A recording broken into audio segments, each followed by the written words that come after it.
2019 жылдын 7 жана 8 августунда Кой Таш айылында болгон окуяларга карата жоопкерчилик бүт бойдон жана толугу менен Атамбаевди жана укук коргоо органдарынын кызматкеринин мыйзамдуу аракеттерине куралдуу каршылык көрсөтүүнү жана бийликти күч менен басып алууну пландаган анын тарапташтарында турат.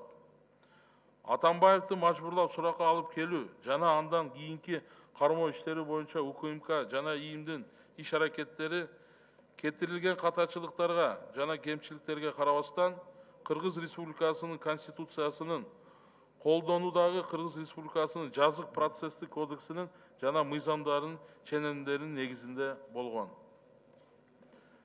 Сунуштамалар.